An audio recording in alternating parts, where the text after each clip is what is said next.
पुरुषमेकं तारुण्यम् अवतीर्णं निखिलमानवकुलं द्रुत सहज समाधि आनन्दघनमूर्तिं प्रेम विगलितचित्तं नमामि अनुकूलचन्द्रं नमामि अनुकूलचन्द्रं नमामि अनुकूल परमाराध्याय जगज्जननी श्री ब्रह्मा परम पूज्य श्री बलदानकर आत्मचरण भक्तिपूत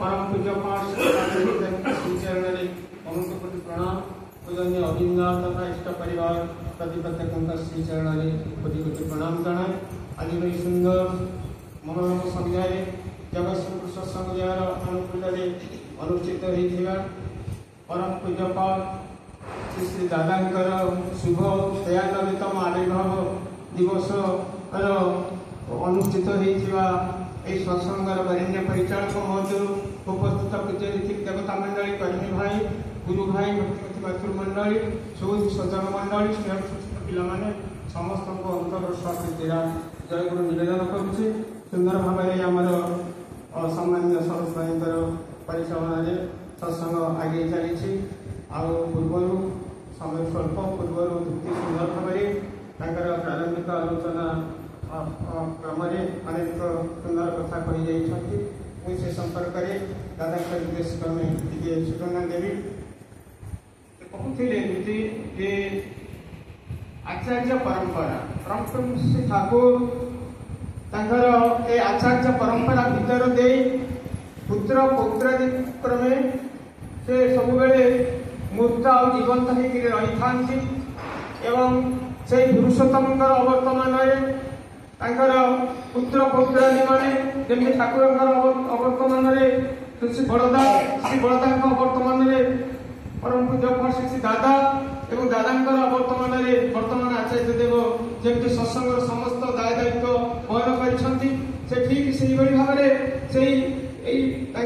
रेतधारा पुरुषोत्तम रेतधारा से पुत्र पुत्रादि क्रमे आचार्य परंपरा भीतर जीवित होकर रही था एवं दादा यही आचार्य जब दादा कथा आलोचना कला बेले आम देखू जे भगवान जे ठाकुर आ श्री बड़दा आ श्री दादा एवं वर्तमान आचार्य देव ताका भीतर जमी किसी विशेष फरक नथिला भली जना पड़े से दादा खूब छोटे होती पार्लर ठाकुर बसी परम पूज्यपाल आचार्य देव दादा बसी ठाकुर इच्छा है कहले दादू तोर हाथटा टिके देखलु श्री दादा हाथटा देखई ठाकुर हाथ को हाथ में बुले कहते दादू तुम्हारे हाथ में ब्रह्मा विष्णु महेश्वर छाप अच्छी ब्रह्मा विष्णु महेश्वर छाप अच्छी तेणु सी कहते भगवान से ठाकुर आसाम लोक मैंने आचार्य देव श्री श्री दादा को कृष्ण भगवान बोली पूजा करते एवं से दिन से कहते जे आचार्य देव श्री दादा कहते ठाकुर गोटाए जगार बसी समग्र विश्व ब्रह्मांड को देखी पारती मोर बाबा जे श्री बड़दा से गोटाए स्थान में बसी समस्त ग्रह ग्रहांतर देखी पारती एवं मु गोटाए जगार बसी समग्र विश्वटा अंतत 25,000 माइल रेडियस भितर मुझे पृथ्वीटा को अंतत देखी पारे एवं मोर जो अंतर्जामित्व मत साधना कर लाभ करना यहाँ नॉर्मली मो भीतर थाए मो पाखे जो किए आसी ठिया हो जाए मु तार भूत भविष्य वर्तमान मो आखि आगे भासी उठे एवं एभली माने अंतर्जामित पटांतर नहीं एवं से एभली भाव गोटे कथा कही अनेक थर से कथा कही थे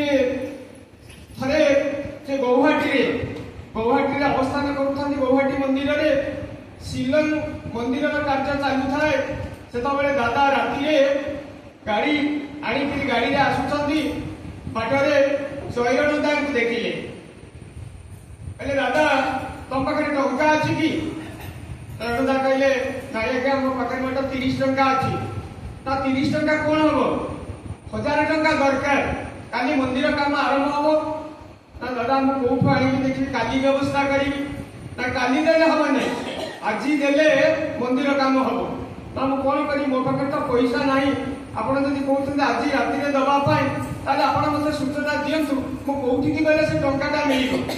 ସେ କହିଲେ ଦାଦା କହୁଛନ୍ତି ତମେ ଯାଅ ଯୋଗେନ କଲିତାଦାଙ୍କ ଘରକୁ ଯିବ ଏବଂ ତାଙ୍କୁ କହିବ ଆଚାର୍ଯ୍ୟ ଦେବ କିଛି ଅର୍ଥ ଚାହୁଁଛନ୍ତି, ତାଙ୍କୁ କହିବେ ମନ୍ଦିର କାର୍ଯ୍ୟ ପାଇଁ, ତାଙ୍କୁ କହିବ।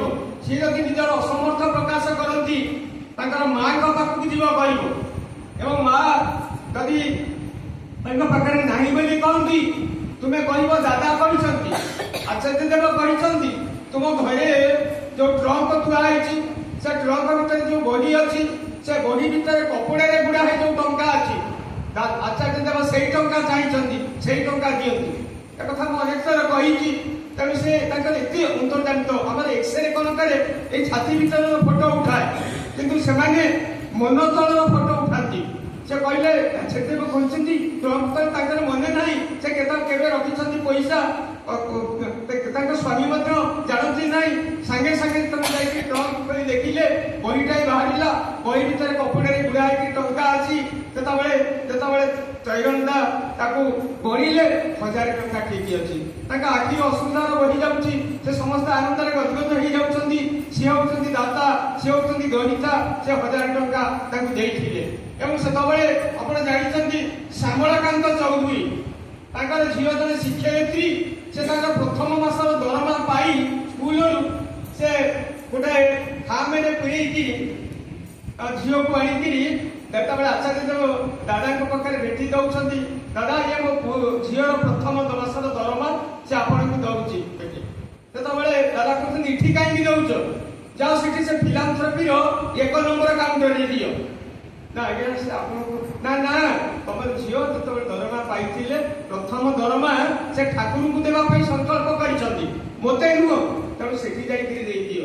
ତେଣୁ ଦେଖ ସେ କିଭଳି ଭାବରେ ଅନ୍ତର୍ଜାମୀ। ସେଦିନ ଓଡ଼ିଶାର ଜଣେ ଭାଇ କର୍ମୀ ଜଣେ ଯାଇଛନ୍ତି ଗୋଟେ ନୂଆ କଲମ କିଣିକିରି, କଲମଟା ପକେଟରେ ଅଛି, ଦାଦାଙ୍କ ପାଖରେ ବସିଛନ୍ତି, ଆଳାପ ଆଲୋଚନା ହଉଛି। ସେ ଭାଇ ଜଣକ ମନେ ମନେ ଭାବୁଛନ୍ତି ମୁଁ ତା ଯୋଉଟା ନୂଆ କଲମ କିଣିଛି ଆଚାର୍ଯ୍ୟ ଯଦି ମାଗନ୍ତେ ଆଚାର୍ଯ୍ୟ ଦେବ ସେ କିଛି ପ୍ରଥମେ ଅନୁକୂଳ କରି ଲେଖନ୍ତେ ମତେ ଦିଅନ୍ତେ, ମୁଁ ସେଇ କଲମଟା ମୁଣ୍ଡରେ ମାରି ମୋ ପକେଟରେ ରଖିକିରି କେତେ କୃତାର୍ଥ ହେଇକିରି ଆସନ୍ତି। ଠିକ ଅଳ୍ପ ସମୟ ପରେ ଦାଦା ଗୋଟେ କାଗଜ କାହାକୁ ଭାବୁଥିଲେ କାଗଜ ଖଣ୍ଡେ ଆଣିଲ, ତାଙ୍କୁ ଗୋଟେ କାଗଜ ଦିଆଗଲା। ତାଙ୍କ ପାଖରେ ବହୁ ଲୋକ ଘେରିକିରି ଅଛନ୍ତି, ପଛରେ ରହିଛନ୍ତି ସେ କର୍ମୀ ଜଣଙ୍କ ଯାହା ପକେଟରେ କଲମ ଅଛି। ସେ କହିଲେ ଦାଦା ତମ କଲମ ଅଛି କି ଟିକେ ଦେଲ ମତେ। ସେ ଆଉ ବୁଝିପାରିଲେନି ଦାଦା କଣ ମତେ ଡାକୁଛନ୍ତି, ତ ମତେ ଚିହ୍ନି ନାହାନ୍ତି, ମତେ ଡାକୁଛନ୍ତି କଲମ। ଆଉ ଜଣେ କର୍ମୀ କହୁଛନ୍ତି ଦାଦା ଆଚାର୍ଯ୍ୟ ଦେବ ଆପଣଙ୍କର କଲମ ମାଗୁଛନ୍ତି ଟିକେ ଦିଅନ୍ତୁ। ସେ କଲମଟା ତାଙ୍କ ଠାରୁ ନେଇ ଆଚାର୍ଯ୍ୟଙ୍କୁ ଦେଇଛନ୍ତି ଏବଂ ତା ଦେହରେ ସେ ଲେଖିଛନ୍ତି, ତାଙ୍କୁ ଦେଇଛନ୍ତି। ଏବଂ ତାଙ୍କର ଅନ୍ତର୍ଜାମିତ୍ୱ ମାନେ ସେ ମଣିଷର ଭାବକୁ ମଧ୍ୟ ଅନୁସରଣ କରନ୍ତି। ସେ କହୁଥିଲେ ଯେ ସେ ଏଭଳି ଇଷ୍ଟପ୍ରାଣ, ସେ କହୁଥିଲେ ତାଙ୍କ ବିନା ଆମେ ସବୁ ନିଃସ୍ୱ, ଠାକୁର ଅଛନ୍ତି ଆମେ ଅଛୁ, ଆମେ ତାଙ୍କର ଦାସ ଦାସାନୁଦାସ, ଏଇ ଭାବ ଆମର ରଖିବାକୁ ହବ। ଏ ଭାବ ଯଦି ଆମର ନାହିଁ, ଆମର ଶୟନେ ସପନେ ନିଶି ଜାଗରଣେ ମାନେ ଇହକାଳ ପରକାଳ ଏଇ ଭାବ ଯଦି ଆମର ଆସିବ ନାହିଁ, ତାହେଲେ ଆମେ ଭବିଷ୍ୟତରେ ଯାହା ଘଟୁଛି ତାହା ହିଁ ଘଟିବ। ଶେଷରେ ସେଦିନ ଭୟଙ୍କର ବୋଲି ସତର୍କବାଣୀ ଶୁଣେଇଛନ୍ତି। ତେଣୁ ଆସନ୍ତୁ ଏବେ ବି ତାଙ୍କ ଲୀଳା